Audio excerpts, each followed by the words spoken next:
eno ye pulogulaamu yo Leesoni wiiki eno ku 3ABN TV. Kakasa nti Bayibuli kuli mu 5 akatabo ko ne bayiro okalire ku bigere bya Kristo nga tufeefetta ebyawandiikibwa. Lino ly'ebbanguliro lya Kristo mwatutendekera okumwesiga olwo nitubeera abeesigwa gy'ali. Leesoni wiiki eno katuyigire ku bigere bya Kristo. Mulungi ali ku 3ABN antwala omukisa guno okubuuzaako mu linnya erya Yesu Kristo Mukama waffe, ate nenkwaniriza mu pulogulaamu yaffe Leesoni wiiki eno nga tuli ku Leesoni namba 7 egenda okwongera okutwoleka nti Kristo yekka yayinza okutuwanirira okusobola okuba nga atuusa mu byasobezebwa ebyokubeera naye emirembe gyonna. Amannya nze Nasaani Matovu Munagomba, ate awangalya Musale Ssaabasajja eri Buddu. Funye omukisa olwaleero kubanga nkyazizza abasajja ba Katonda. Ku luuyi luli olusooka ye mukadde waffe Peetero Ssemmambo, tusanyuse nnyo okulaba era tusabisa kya Mukama kyeyongere gy'oli. Weewaawo kati ate wakati wano mu ngeri ey'enjawulo tufunye omukisa gunnantalabika ng'essanda ly'eppeera nga ye musumba waffe Lubega Gerard okuva ewa Kiso ku Kitebe. Kwenti ndi mutuufu okusoba? Kirungi kasi ate ndi mu 8. Twase nnyo okulaba musumba waffe. Weebalire ddala okujja. Omulabi waffe kkiriza bakadde bange bakubuuzeeko ate oluvannyuma tubeere nga tweyongerayo. Omulabi wa 3ABN TV njagala okwanirizaako ku pulogulaamu eno Leesoni wiiki eno, era nenkusaba nti oyongere okuteekateeka ebirowoozo byo olw'okuyiga okw'olunaku olwaleero. Kama akutuweera omukisa. Weewaawo musumba waffe tubuuzeeko. Erya Mukama waffe lyebazibwe abatulaba era n'abatuwuliriza. Bannawakiso Mukama yeebale kuuma atuyisizza miyaga gya COVID. Ne challenges endala mpitirivu naye Mukama tumwebaza kubanga ali naffe. Era mmanyi tujja kuwangula. Weewaawo. Tweyanziza nnyo musumba waffe. Mukadde waffe tuweereye essaala tuggulewo butereevu. Weewaawo katusabe. Kitaffe omulungi tukwebaza otukuumye n'otuyisa mu bbanga ery'ennaku 7 ne ku sabiiti eno Mukama nga tugenda okuyiga ebyokuyiga ebya Leesoni. Tusaba Omwoyo watubeere atuluŋŋamye era atuyigirize. Tusabe mu Kristo Yesu Mukama waffe. Amiina. Mu butuufu Leesoni namba 7 ezijjukiza oluyimba lutera okuyimba olumu kwezi zaatukwata ennyo mbabiro mu kiseera kya COVID awo nga nyinyitidde. Oluyimba olugamba nti temutya mayengo na muyaga mugume. Agamba nti ennyanja ne bwesiikuuka etya tiyinza kusaanyawo kyombo nga Mukama ali mu kyo. Akatundu ako bwe ntunulidde Yesu Essika ery'omwoyo oba Essika ery'obulamu, balaga nti oba ennanga ey'obulamu.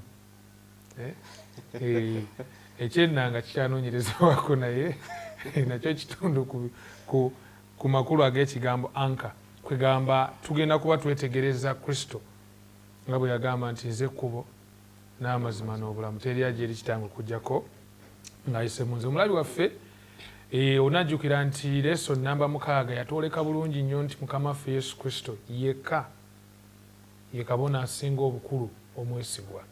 Abalala tubatankana naddala abeeyita okuba bakabona oba abeeyita ba priests, naye Kristo tumwesiga kubanga alina buli kyetaago oba requirement ey'akabona omwesigwa ate kabona omugundivu. Kigambo kye bakozesa effective priest, faithful, mwesigwa ate mugundivu. Naye wano leero twagala kutunulamuko ku bulamu bw'ekikristaayo. Musajja bano bwe yawandiikira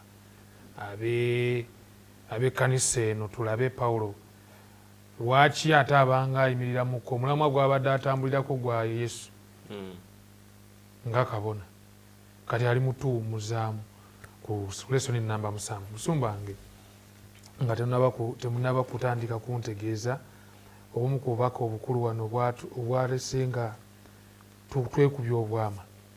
Nsaba mukkirize muwulire olunyiri luno olw'okujjukira Ebbulaniya essuula 6 olunyiri olw'19 n'olw'2. bayibuli egamba nti lye tulina ng'essika ery'obulamu, essuubi eritabuusibwabuusibwa era erinywevu era eriyingira munda w'eggigi, Yesu mwe yayingira omukulembeze ku lwaffe, bwe yafuuka kabona asinga obukulu emirembe gyonna n'engeri ya Merukizedeki bw'eri. Eroza tutandikire ku 18. Tandikire ku 18. Otandika ku 18 bayibuli yange eno gye nnina mu Luganda egamba bw'eti. Katonda yakikola bw'atyo okutulaga ebintu bibiri ebitajjulukuka. Katonda by'atayinza kulimbiramu, tulyoke tubeerenga n'ekigumya ekinywevu ffe abaddukira gy'ali okutulokola. Akatundu kano akasoma mu Lunyolo kagamba tusaana okuba abagumu kubanga talirema kutuwa ebyo bye yasuubiza. Amiina. Mu 18 ako talirema. Kati bwatuuka ku 19 nalyoka agamba nti ebyo bye binyweza ddala emmeeme zaffe ng'essika ery'obulamu, essuubi eritabuusibwabuusibwa era erinywevu era eriyingira munda w'eggigi. Yesu mwe yayingira omukulembeze ku lwaffe, bwe yafuuka kabona asinga obukulu emirembe gyonna ng'olubu lwa Merukizedeki bw'ali. Kwegamba we tutuuse ku lesoni eno namba 7 twebuuza ebibuuzo. Lwaki Pawulo bw'aba amaliza kaŋŋambe nti singa ebadde Samoni, lwaki bw'aba atuuka ku mpumbawumba bw'atyo bw'awumbyewumbye, naye ffe tulina eri engero zaffe twaliranga biki ebyali bimaze okubaawo. Adresi eyo awo twagala okuba nga tutandikira otambula. Ssebo muganda wange n'abampuliriza era n'abandaba oba batulaba, okusooka njagala kwebaza Katonda eyaluŋŋamya abawandiisi ba lesoni namba 7 kubanga lesoni eno etunuulidde ddala okututangira, emanyi bulungi nnyo abawandiisi. Mukama atwoleka wano okuyita mu bo nti ensi ejjudde omuyaga, ensi ejjudde ebisoomooza, ensi ejjudde ebizibu, ebimu biri ku bantu bannaffe ne weesitala ku muntu munne ekigambo kyeyogedde mu kakyogere sigenda kugiddamu gisabiramu. Sigenda kugiddamu okakana ng'osigadde awaka, ino si bibadde mu COVID abamu balemedde n'awaka. Si lwa nsonga ya COVID yokka nti aludde awaka, naye waliwo yayogera ekigambo ekitamukola bulungi. Abamu mirimu atuuka n'aga kati nvudde mu COVID naalya ki, abaana banaasoma batya, nebyogenda ku kyaki n'amalako okukakana embeera ey'omuyaga gwe byenfuna n'emusika n'emwerabiza essuubi etulina mu Yesu.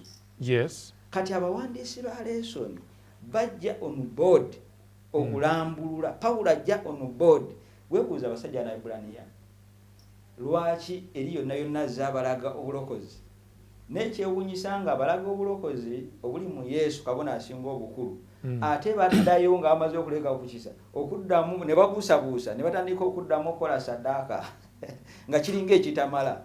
Wetegereza omuntu ayinza okujja n'asinza ne bw'amala aye n'agenda n'asamira olw'endwadde, endwadde ng'etabuse agezezzaako erabika tejja kusoboka. Nsumba azze gy'olina omusabire, omusabidde naye n'asigala nga akyalumizibwa.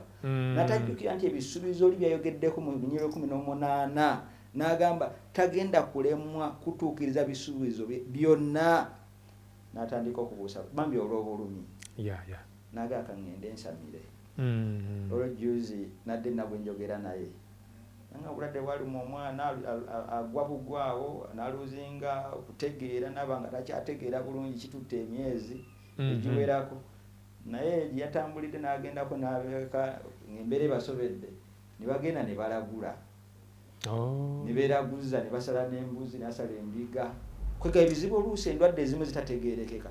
ne muwandiisi wa Leesoni ajja wano atulaga nti tulina kunyweza kukkiriza abamu abeera osinza naye no nga mufere ngalowooza mu kufera embeera oyinza okutereera naye wano bwajja mu kkanisa abamu ku Ssabbiiti n'aba mulungi nnyo n'ennaku zino eza wakati mu wiiki essuubi lino n'abanga yalisuula dda kati Pawulo atukomyawo on board n'abawandiisi ba Leesoni nti waliwo essika ery'obulamu lye mutagwana kubuusabuusa nadde ntunuulira wano anka njagala njiraga mikwano gyaffe abamu tetumanyi nnyo bintu bya nnyanja olulimi lw'ennyanja olwo ng'oyitako bulungi naye bw'obeera mu lyato waliwo akantu kano bakayita mu lulimi lw'ennyanja wano tukayita nnyo ennanga kibayise Essika singa ennyanja etabuka singa ennyanja etabuka era neyagala basuula mu mazzi nga weevu eze ey'amaanyi basuulamu ennanga eno nejja yeekwata wansi era netasobola kuwula kwayinza okujja omuyaga ne gubakuba ne mubula ne mugenda ne babanoonya nga tebabalaba likka kyenkanawa naye kaakati essika lino likka lituuka ku bottom ey'ennyanja lituuka ku bottom eryato n'abalimu babeera bali safe kubanga eryato lijja kwetoloola just around there terizito wanno nnyo kilo ziba si nnyingi nnyo naye kati ayituuka eri wansi kuba mubeera ku mazzi muba temukyazikubako amalobo agakwata eri wansi ku musenyu ku lyo lyennyini era nga bwolaba ngezaako okubalaga mu kifaananyi wano abasobola okulaba bwetyo bwe yagala okufaanana ennanga oba essika kwegamba wano mu buwanvu atulaga nti Yesu mbizibu ne mumayengo bizawa anka ennyanja ne bwesiikuuka etya ne bwesiikuuka lero limba lwatugambye abayimbi mukama yalungana akayimba ako nkayagala nnyo in reality this is our hope Kristo bwaffe bwino ono tumaze okumulaba twagala kwetegereza sayiko eno ebigambo bino ebizzaamu amaanyi bitulabye Pawulo lwaki abireeta luvannyuma kubanga tubisomye waggwera essuula kitegeeza eno gyewasookerwa waliwo ekizibu ekibadde kiri addressed kati kyetwagala okusooka otunulira mu Beebulaniya 6 okuva ku lunyiriri olw'okuna otuuka ku lw'omukaaga awantu awo musumba emyaka n'emyaka nze omukubo saagala kugamba nti abakristaayo bali eyo ababobbe b'omutwe ebigambo bye tusanga mu Beebulaniya 6 olunyiriri olw'okuna otuuka ku lw'omukaaga naye njala kukkiriza nti mbadde omukubo okumala ebbanga naye nzikiriza nti essuubirize gyendi musubakoze wano Mukama atuyambe omulabi waffe Beebulaniya 6 olunyiriri olw'okuna otuuka ku lw'omukaaga Bayibuli egamba kubanga abo abaamala okwakirwa ne balega ku kirabo eky'omu ggulu ne bafuuka abassa ekimu mu mwoyo mutukuvu oba mu mwoyo omutukuvu ne balega ku kigambo ekirungi ekya Katonda ne ku maanyi ag'emirembe egigenda okujja ne bagwa okubivaamu tekiyinzika bo okubazza obujja olw'okwenenya nga beekomerera bokka omulundi ogwokubiri omwana wa Katonda ne bamukwasa ensonyi mu lwatu tekiyinzika kati awawawa ndoza katulwa tuba kutuukawo soke tusumba ne mukadde twogere ku ebirabo bino bye balegako okusooka okwakirwa bakwogeddekaawo tuva katundu ka Sande okulega ku bulungi obw'ekigambo kino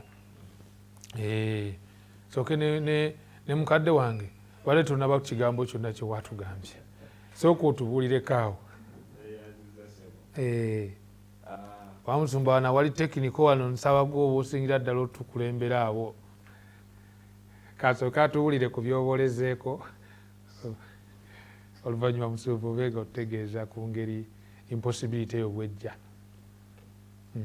waawo Sande abantu wadde omugamba nti otulega obulungi bw'ekigambo naye nga buzingira mu Beebulaniya olw'okuna n'olwokutaano ennyiririzi ova otusomera weewaawo singa obadde ozeeko emabega busobere okutaano waliwo ate olaba nti embeera y'Abeebulaniya abantu bano abo bawandiikira nti ate baali basse nnyo mu by'omwoyo nga baserebye kubanga alina waatuuka n'abagamba nti kati abandibadde bayigiriza ate kati bayigirizibwa abagwanidde okulya emmere enkalubu bakyayagala emmere amata okiraba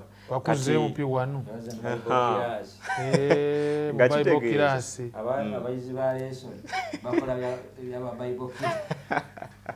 kati kyali kitegeeza nti oluvannyuma lw'akabanga abantu bano baali basuubira okubaako eddala kwe batuuse naye ate ne babeera nga tebakoze eki waliwo okusereba kati ennyiriri zino we zijjira abantu bano baayakirwa kwegamba baava mu kizikiza ne bafuna ekitangaala ne bafuna Kristo ne balega ku kirabo eky'eggulu kwegamba ne bafuna omwoyo omutukuvu ne balega ku kisa ne balega ku kisa ekyo ekya Kristo essanyu eryo ery'obulokozi ne baliregako kwegamba ne beeyagalirako mu mbeera yaki ey'okulokolebwa kwegamba ne balaba ku bulungi bw'ekigambo omwoyo omutukuvu n'akola mu bo okuyita mu bubonero ebyamagero eby'enjawulo kwegamba abantu bano baafuna omukisa omanyi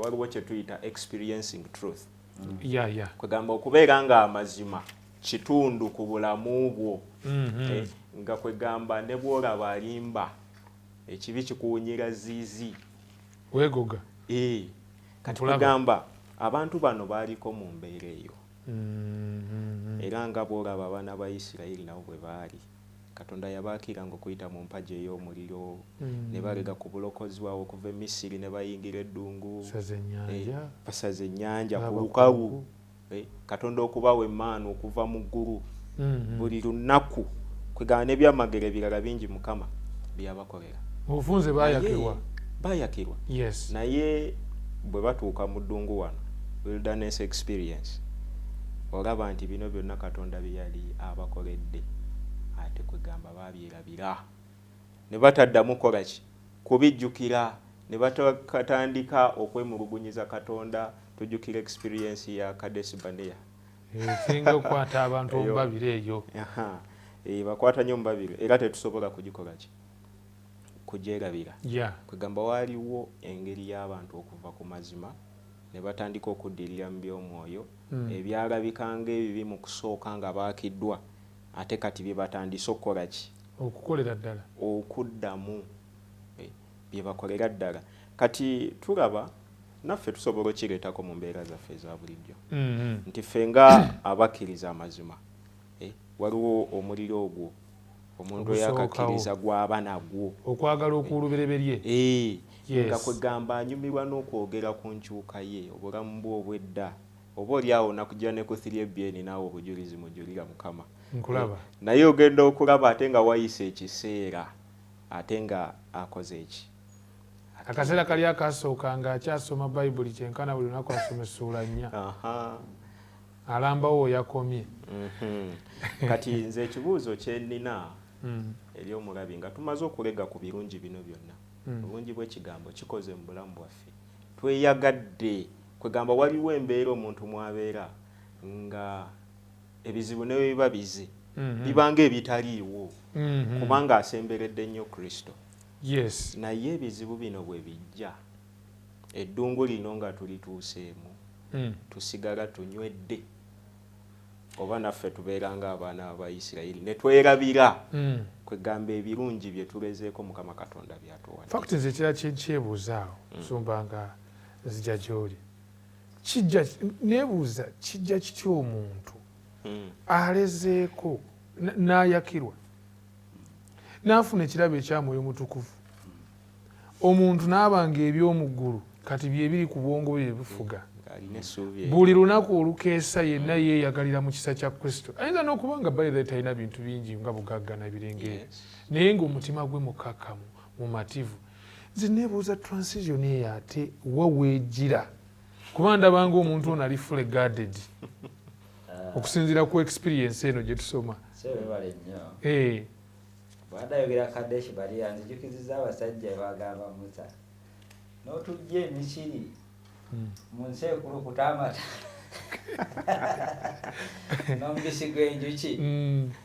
Forget that they were slaves in Egypt. Naye bagamba nti Misiri yali ekulu kutamata n'omubisi gw'enjuki n'otugamba ati gye tutwala lya amata guliriddawa okitegeera. Naye tulina transition yeyo. Wali abantu abavudde mu COVID. Leero Mukama twamusaba tusaasire mbeera gye tuyiseemu atukumu obulamu. Mbyula ensinga zikaba zitwala miramu zitwala abalwadde bukadde 6 bukadde 100 zezisasulwa. Mukama n'agolola omukono gwe ku bulamu bwo n'olwala COVID n'owona. Naye okubanga oleze ku kisa kya Katonda. Yes. Exact osabye sala Mukama n'akuddamu n'akuma famire. Abali talina kyakulya Mukama n'akwisa mbere wayingira COVID nga mbutufu toli sure. Ng'ejjo ogenda nalabanga COVID atandika n'ebyokulya nga bizibu nnyo. Ne bwe tubanga lw'emmanja tuyinza oku-experiencinga olwaleero kwe kuliisibwa kutuliisidwa mu mbeera gye tuyisemu enzibu. Yes. Naye weesanga omwana omuwala n'ava mu ssubi eryo lyonna kwakaanaaga naye mu kanisa muno nga ndaba temuli ayinza kumpasa. Lwaki sifuluma ne nnoonya omusajja eyakolamu Kamadi okakana afune amaka kati neyeerabira ebisuubizo bya Katonda Mukama byateekateekedde. Ekyo sebe ekibuzo ky'obuuzizza Sitaani kutubika maaso.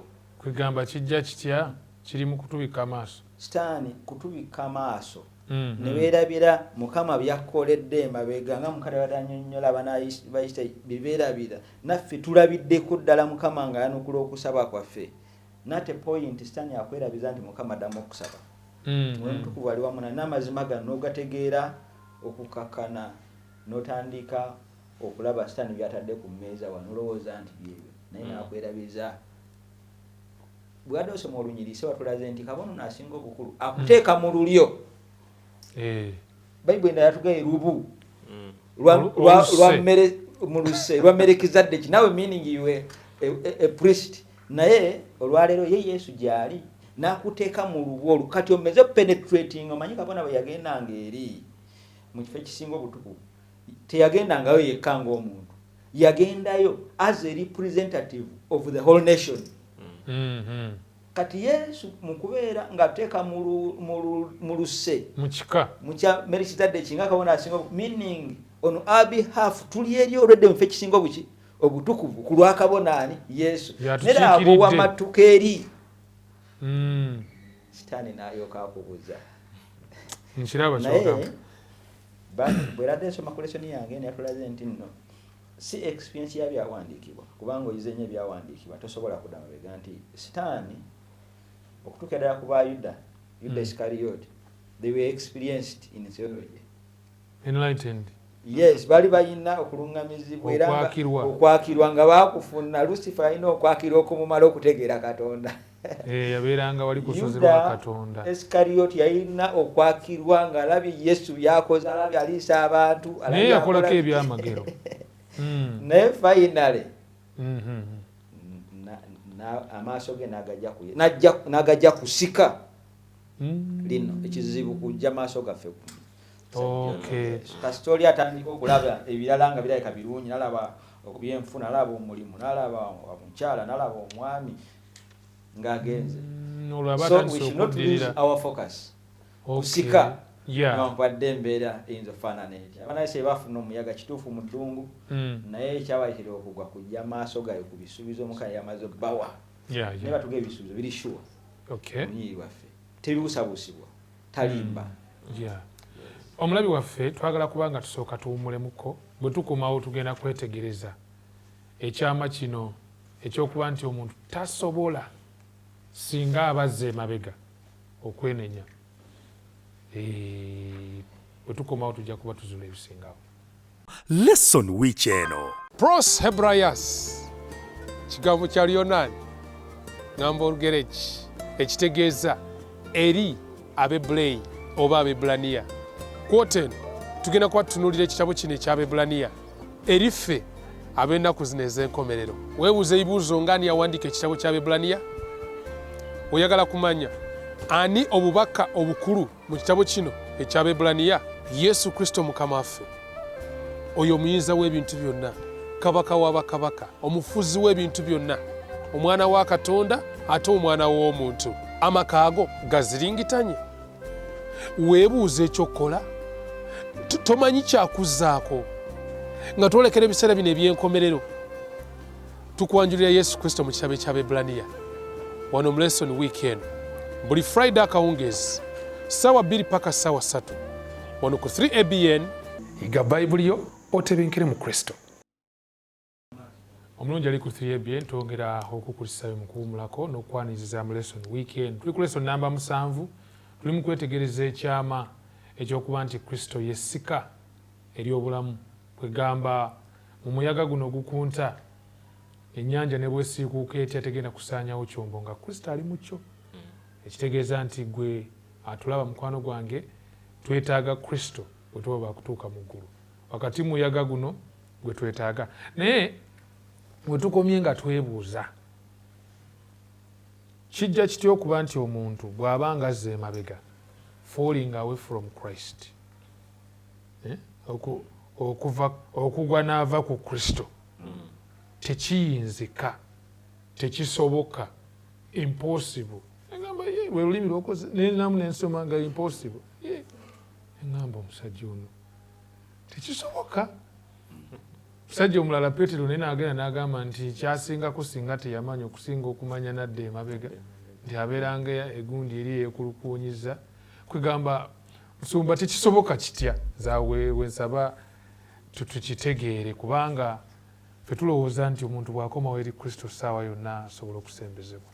Nasomako akatabo manyi nammwe ndowooza mukasoma kakwata ku witness naye nga kalaga engeri tuyinza okukomya abooluganda abaddirira. Naye omuwandiisi alaga nti singa omuntu amala omwaka nga tasinza naawe amukolako omulimu okumukomyawo, kirina okutwalira omwaka mulamba nga buli lunaku mukubira akasimu, omukyalira, omulambula, omuzaamu amaanyi, bw'omusabira ng'oli ku muntu oyo y'omu. So that is the impossibility of the possibility.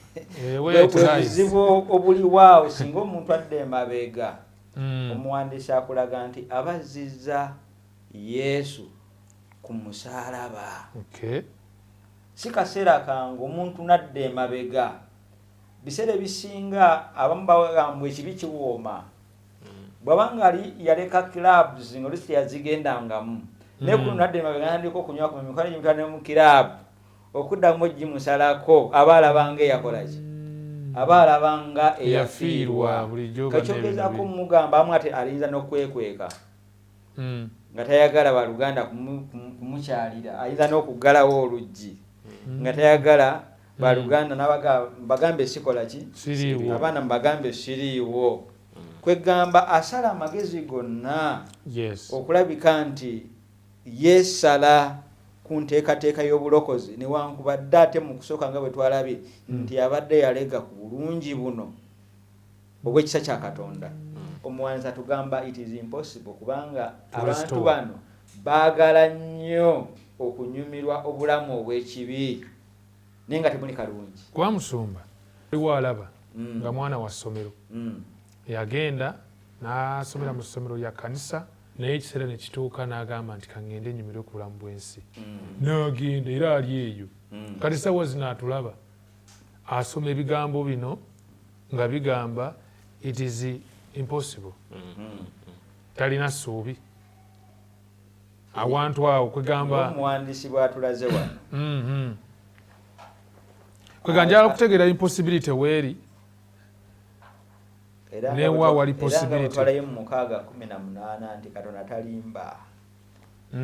Singa omuntu asigala mu bulamu obwo naye nga lyaleze ku kisa n'abulemeramu. Onayogedde ku experience mukadde wange ey'abaana ba Isirayiri.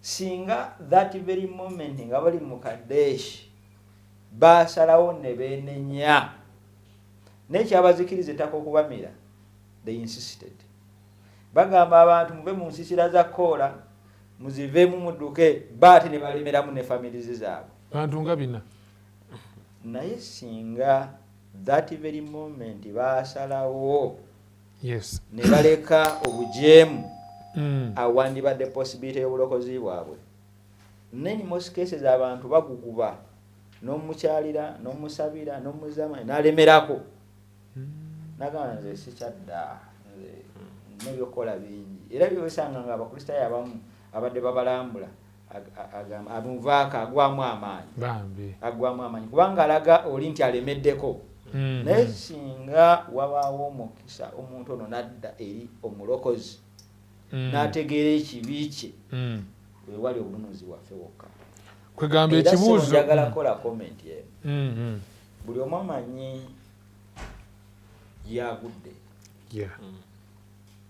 naye mu lesoni yaffe negamba it is impossible singa osigala mu mbeera yeeyo eri abamu n'asigala mu mbeera y'obwenzi n'obukaba nesebo nga jalo n'asinza era n'aweebwa n'obukulembeze naye nawulyanga tosobola kulokolebwa nga osigadde mu mbeera eyo wetagawo wano transformation eri ultimate transformation okukyukira ddala okwanamaddala kwoleke kulage sajja omu yatubuuza ekibuuzo musumba nti kyali kisoboka omuvubuka oli eyali yazaawa tumujjukira yagenda obugagga bwe n'abwonoona n'amala n'atandika okulomba ku sitwiti oluvannyuma ate wuuyo ali mu kisibo ali mu kulabirira mbizzi nti kyali kisoboka kitaawe okumulokolera yeeyo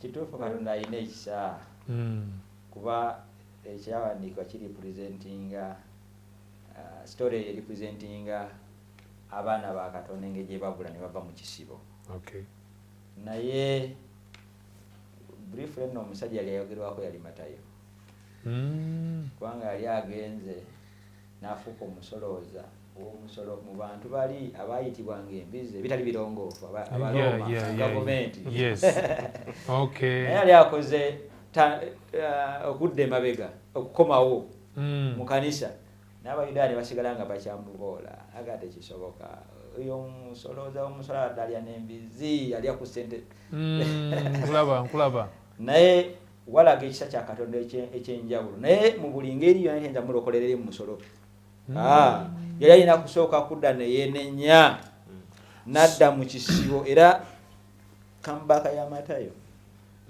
etutuusa kukuba nga yawandiika n'ekitabo ekya Matayo nakakituwa obulokozi naye nga yali mwana eyadde emabega ekitegeeza obulokozi abo tubufuna nga tukomyewo ate Mukama maaso tukozesa n'okomawo n'akukozesa n'ofuuka omuweereza ow'enjawulo so tolemerayo so the impossibility loza kyetugezaako kwagala okufuna obulungi nti obutasoboka oba obutayinzika buli mu kubanga omuntu ono is continuing in sin ng'agenda maaso mu kibi kyekyo ekitasoboka naye singa wabeerawo his choice n'alondawo n'agamba nti nja kudda eri kitange siwerega nti bwe yatuuka esa neyeddamu bawulira ensonyi naye omusajja yasalalaga nti ne bwana nfuula omukuba tubike ku nsonyi zaffe tufune obulokozi ultimate salvation kubanga wano ku Tuesday mukadde wange simanyi obadde yatugamba naye wagenze nayagamba nti eri omuntu afaanana bw'atyo terina saddaaka esigaddeyo olw'ekibi kye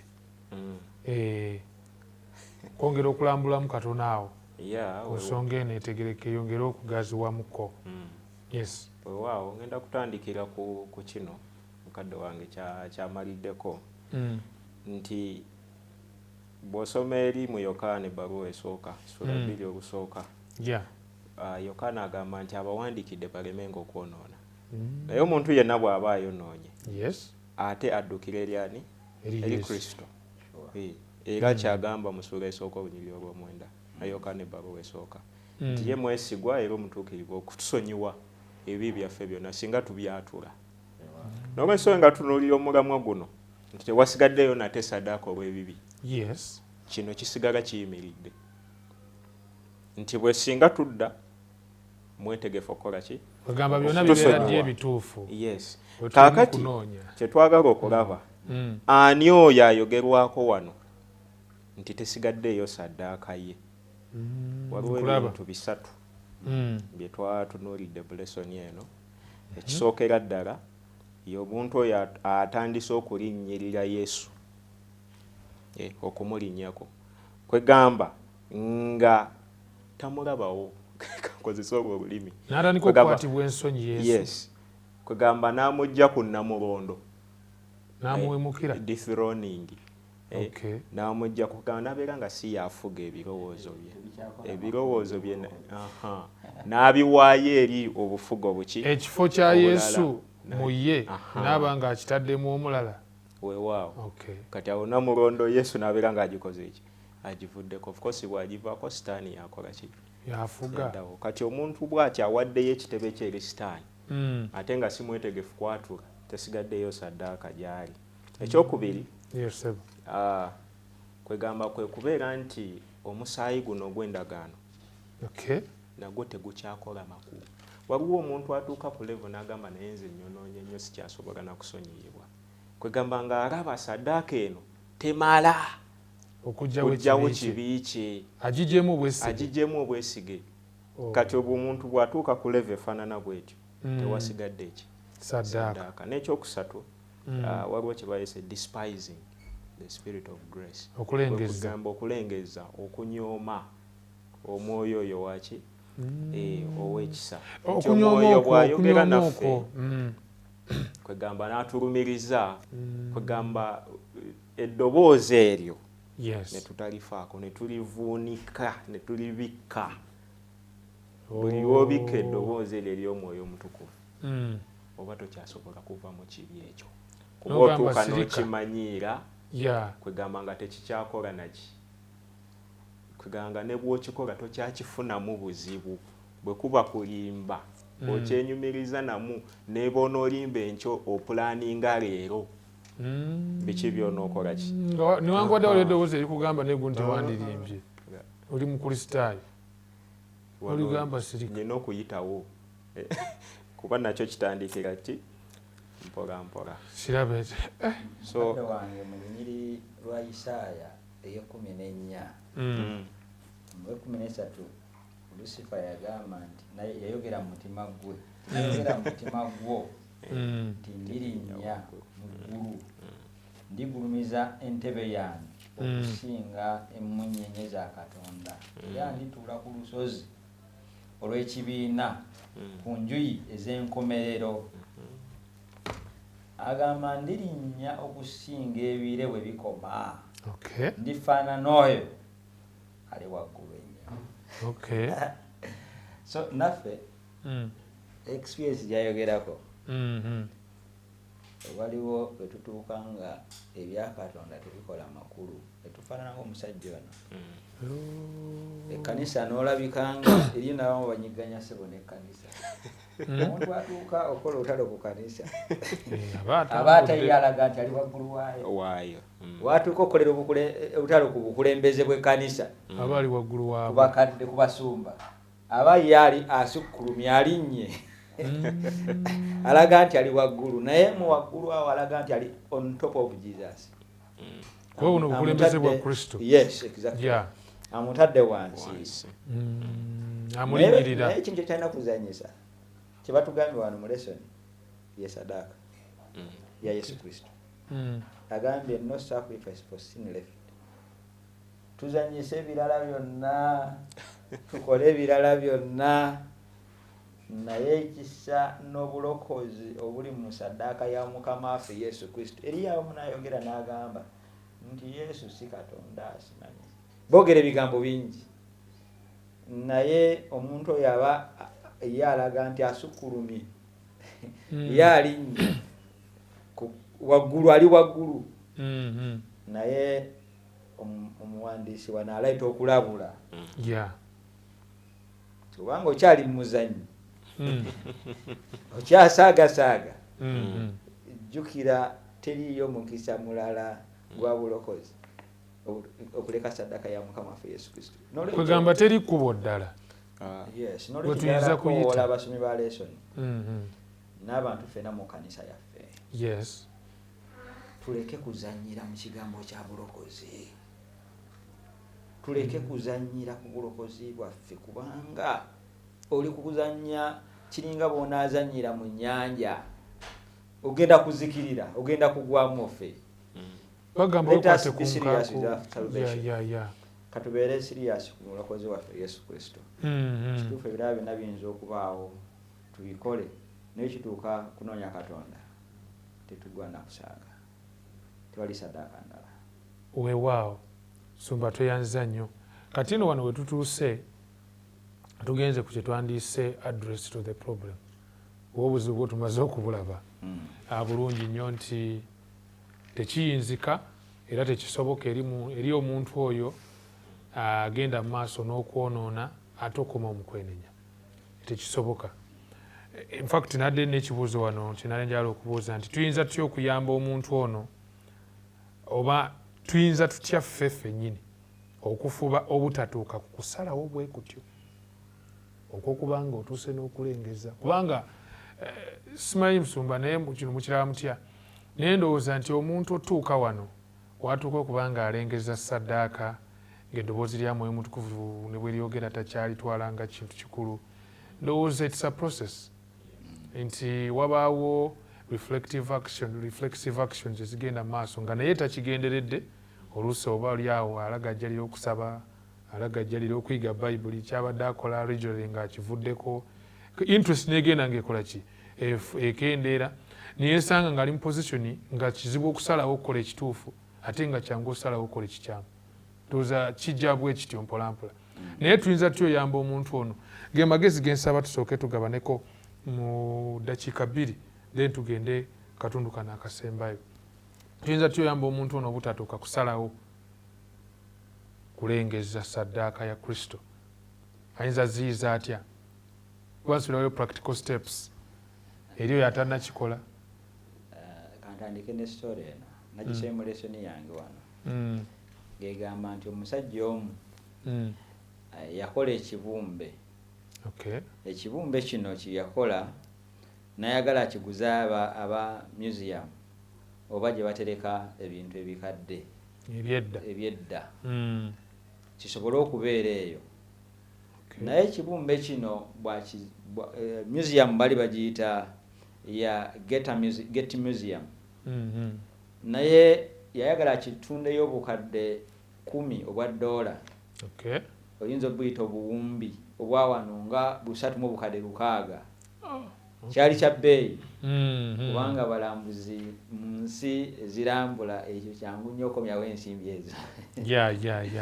Naye kyali kya bbeeyi kyenkanidde awo. Naye abasajja bano olwokuba kyali kikoleddwa mu bintu ebirabika nga byadda bikadde bayagala sokuba kinoonyerezeeko ne bagenda ne bafuna bannasayansi batandika okyetegereza batandika okitunuulira batandika oba ddala kyakolebwa bintu ebikadde byedda kyekebejja emyaka n'emyaka. Naye bakyekebejja bonna ne basalawo ne bagamba nti kituufu ekintu kino kyadda tukyetaaga mu buli ngeri kubanga kifaananako n'ebimu ku biri mu museum eya Buyonaani erimu ebintu ebyedda ate babyagala nnyo abalambuzi.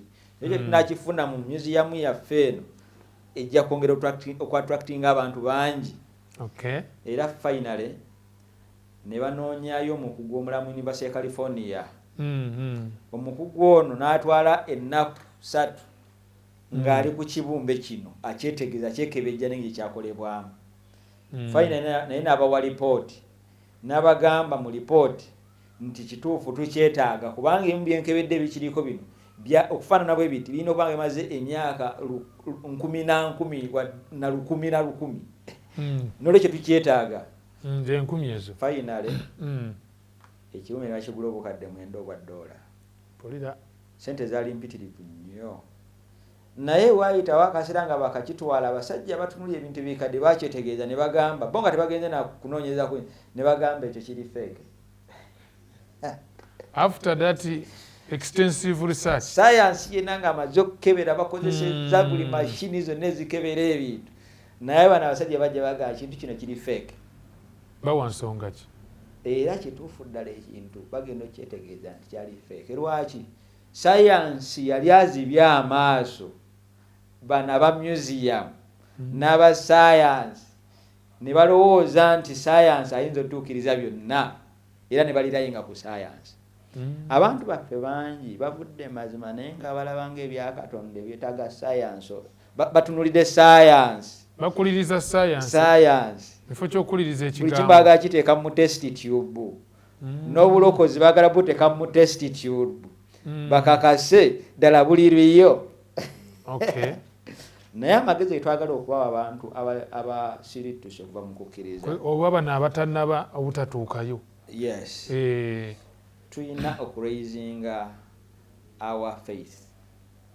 Okukkiriza kwaffe kugwana ku Yesu kugwana okusituka okubeera okulamu obutatuuka ate mu mbeera efaanana bwetyo yakunoonyereza science kutulimba era njala bategeeza bonna abandaba era abawuliriza mu lulimi luno Oluganda abayivu ba lecturer ku universities ba doctor temulirayinga ku science okunoonya ebintu by'obulokozi nedda kajja kuba akazannyo kaweddemu ak'okuzikirira. Naye njagala bakoola nti twetaaga kumanya Yesu nti ye mutonzi waffe ebintu byonna abikola. Omulandiisa Leesoni yawandiisa n'agamba nti he creates things out of nothing. Atonda ebiriwo ebitukozesa mu science tubikola ebyuma ebyo naye ng'era tubijjemu ebyo yatonda out of nothing. Nolwekyo tulina okuraisinga okukkiriza kwaffe mu ngeri y'enjawulo obutakompeyalinga nnyo bulokozi ku ngeri ya science nakulimbibwa amagezi gano ag'experience nze manyi nnyo ne Bayibuli nagikuguka. Njiraba kubanga kati mu kuwunzika omuntu ono ayagadde ategerere eddala omutima. Tulabye obuzibu bwonna nga gye buvudde eno bw'okubanga oyinza okusirituka munnange waliwo enjawulo wakati w'okugwa mu kukkiriza n'okudda emabega. Bw'ogwa Bayibuli egamba nti omutuukirivu ajja kugwa emirundi 7 naye anasituka. Wekiri naye ono azze emabega ate ye batulaze nti bw'aba asigaddeyo emabega teri ssuubi. Naye kati twagala ndoza mu kuwunzika kwanjula Kristo nga anka Essika ery'obulamu. Mukadde wange gwe gujja nsookedde kiki kye walabyawo Yesu Essika ery'obulamu tuyinza tutya omwekwatako okuba nti omuyaga gw'ensi eno guzza abantu emabega newankubadde nga gukuba tetusobola kudda mabega. Neyanziza kakati mu kuwunzika wano nga tunuulira Yesu Essika ery'obulamu tulaba nti tutunuulira ku bisuubizo bya Mukama waffe Yesu Kristo, ebisuubizo bye tulina okuva mu Bayibuli. Naye nga waliwo okukubiriza oluvannyuma lw'okulamula ate kugamba Pawulo alina ebigambo ebijjuzaamu amaanyi byayogerako kwegamba atujjukiriza nti tuddeyoko ku bikolwa byaffe bye twasooka okukola, ebikolwa ebirungi ebyokuweereza bantu banaffe. Kubabana Abakristaayo bawandiikira amaliriza abalala nti wakyaliwo essuubi. Essuubi lyo weeriri ebikolwa ebiraga nti abantu bano bakyalimu ngamba akamunzulo repair. Kwegamba nti abantu bano bakyasobola okuzzibwa ki obujja. Batunulire ebisuubizo Katonda byakoze eki yazaawo abantu. Waliyo Abakristaayo bangi mu Bayibuli abazze nga bagwa ate ne baddamu ne bakola ki ne basituka. Bw'otunuulira mu bulamu bwabwe ba Ibulayimu, ba Yusufu, Isaka, bonna olaba nti ba Dawudi bazze Peetero bazze bafuna embeera ezo ezifaananako bwezityo mu bulamu bwabwe. Naye enjawulo eri luddawa? Nkomyewo eri Kristo, ntegedde obwononefu bwange ate nembeera nga muli nkyayinamu essuubi Kristo asobola okunziza. Awo we wali essuubi nti newankubadde nga omuyaga gutukubye, ekibi kizze ne kuba nekitujjako ne tulaba nga abagenze wala Yesu Kristo wali. Twekwate ku bisuubizo bye, tunywere ng'abantu ab'omulembe ogusembayo. Bayibuli etugamba abantu b'omulembe guno ogusembayo balina ebintu bisatu, balina okukkiriza, n'okugumiikiriza, ate bakwata ebiragiro bya Katonda.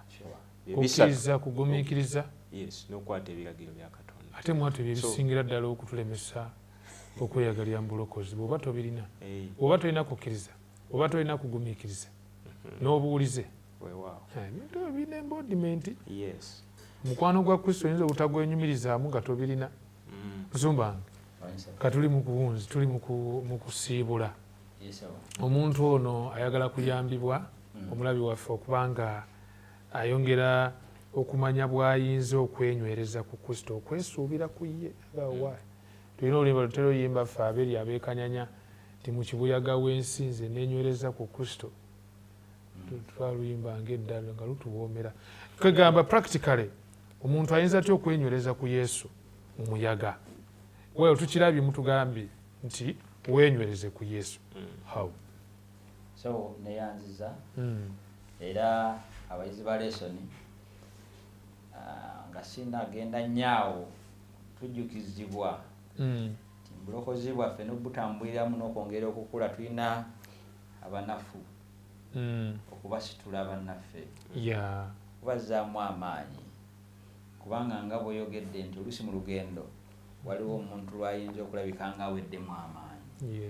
Nolwekyo bw'olaba nga owooluganda aweddemu amaanyi tokyamulaba mu kusinza, waliwo okusobera kwayiseemu. Ng'omukristaayo it is our responsibility, obuvunanyizibwa bwaffe kumusabira, okumukyalira, okumuzzaamu amaanyi. N'oba olina ky'olina okusharinga naye ky'olina ekitono ekyo, tekirina sitaani okukwata emitwalo 10 n'enjiwereyo oluganda ku school fees ng'abaana be bakoze eki bakyalemedde awaka. Ekibanga ekyo kinamuyamba okuzuukusa obwesige mu ye mu Katonda. Embeera erabika ng'egaanye.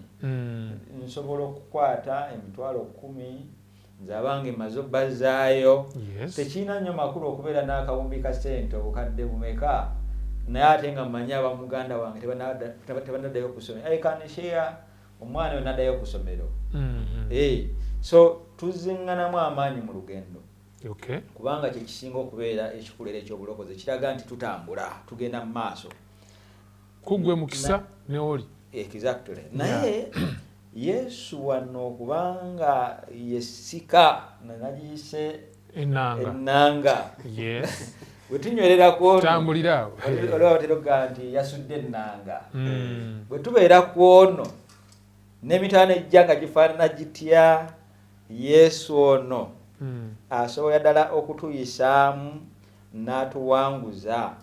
Kubanga mu lunyiriri luno olw'17 balinnya tulusome mu sula eno ey'omukaaga Ebbulaniya, agamba ne Katonda bw'atyo kyeyava ateekawo ekirayiro ng'ayagala okukakasiza ddala abasika b'ebisuubizo nti talijjulula ekyo kye yasuubiza. Yesu tagenda kujjulula, ayagala ateekawo bino byonna okutukakasa ali naffe mu mbeera ezisoomooza. Kubanga wano omuwandiisi atulaga nti Yesu ogenda kwe mu ggulu kikakasa obulokozi bwaffe nti naffe tumaze okulokolebwa, era erinnya lyaffe nga tumukkiriza liba limaze okuwandiikwa n'okunywezebwa mu bitabo by'obulokozi, ekitabo eky'obulamu eky'omwana gw'endiga. Ekitabo eky'obulamu eky'omwana gw'endiga. Ebbulaniya ayongera n'atulaga nti nno Yesu atuwa ekitiibwa ekyo naffe ne tukyambala ekyobulokozi. Bayibuli etugamba nti atudde ku mukono ogwa ddyo. Tatuddeyo ye nga ye, naye atuddeyo kubanga ye mulokozi waffe. Naffe oluli ku mukono ogwa ddyo ogwani? Ogwa Katonda. Ekyo kirina okutugula tuzzaamu amaanyi. Ye bw'abanga atuddeyo, tatuddeyo ku lulwe. Era we shall also be seated there physically. Oba atuddeyo ku lwaffe. Spiritually we are there. Ku mukono ogwa ddyo ogwa Katonda, kuba tuwagudde ekibi n'okukirawo. Kuba oyo Yesu atuwaki atuwa amaanyi. Kati physically tugenda kutuulayo, tugenda kufugira wamu naye, tugenda kubeera bakabona physically mbwakabaka obwawa obw'omuggulu. Kakati omuntu njagala kubuuza erinnya lyo liwandiikiddwayo gwe kikulu nnyo okubanga you are amongst those people abatudde ku mukono ogwa ddyo ogwa Katonda. Yesu ddala nga okukkiriza kunywevu mu ye. You are seated there spiritually ne physically ogenda kubeerayo. Nolwekyo oluusi mu church abantu bana bazze emabega ne bakuza Yesu ku musalaba tutera basaza mu kitabo ky'ekkanisa kubanga agenda n'akola ebintu n'abantu abategedde obulokozi ne babuzaabuzibwa n'abaziyiza bw'alaba ebikolwa byono n'aga ne bano bakola kina kyamutawaana nnyo. Naye singa tutambula mu bulokozi buno bwatugambye ntama ya musaddaake tugenda kubeera raised ku mukono ogwa ddyo ogwaka. Kati nze omuyaga ne bwe gujja nga gufaanana gutya naye nga mmanyi ntudde Katonda ali wano nze ndi ku mukono ogwa ddyo ate kyekintiisa ekimalamu amaanyi. You smile when the storm is coming. Yes. Yeah. Abana twayimbanga nti when Jesus in the vessel. I can smile at the storm. Smilinga. Yeah. Tweyanza nnyo musumba ffe tweyanzege. Twagala kuwunzikirawo omulungi waffe tukwebaza kubanga obadde naffe kuva gye twatandikidde abadde ku YouTube abadde ku Facebook. Tusabisa kya Mukama kyeyongere gye muli. Tubajjukiza nti yongere okwenyereza mu Kristo kuba omuyaga ate ogusinga ogujja naye Kristo agamba nti agumiikiriza otuuka ku nkomerero oyo yalirokoka. Musumba ffe tuweereyo essaala tubeere nga tuwunzika. Mukama otukoze bulungi kubanga omanyi embeera zaffe. Leesoni netuukidde mu kiseera Mukama ng'abantu bangi omuyaga gutukubye. Omuyaga gw'ebyenfuna ogw'obulamu bangi endwadde zibamazeeko emirembe n'okukkiriza kwaffe Mukama bangi ne kukendeera. Ne Mukama otulaze nti okuyita mu Yesu gwe watuwanga ekirabo ye kabona asinga obukulu ye saddaaka yaffe yatudde ku mukono ogwa ddyo gwa Katonda. Mukama tukkiriza nti oli wamu naffe tuwanguze leka essuubi lyaffe Mukama libeere ddamu buli lunaku. Beera naffe njasabira oluganda oyo aweddemu amaanyi. Yakusabira oluganda oyo atandika kuteeka birowoozo bye ku saddaaka eno eyitibwa Yesu Kristo. Mukama mukoowole n'eddoboozi lyo. Njagala kusabira luganda yatayagala kumanya bya bulokozi wadde okusoma Bayibuli wadde okuyiga ebyawandiikibwa Mukama mukomyewo kubanga essuubi lyaffe lyokka. Beera naffe Mukama otuwanirire tusabire kanisa n'obukulembeze Mukama yongere obbulungamya nga tuweereza Katonda waffe. Kanisa yo yongere Mukama ogikozesa omulimu ogw'enjawulo kubwa Yesu Kristo Mukama waffe. Amiina. Omulungi weebale nnyo kubanga obadde naffe kuva gye twatandikire. Twakusibulira wano tubadde ne musumba ffe Musumba Lubega Gerald okuva eri ku kitebe ekya disitulikiti e Wakiso. Kisa kya Mukama Yesu Kristo kyeyongere gy'oli.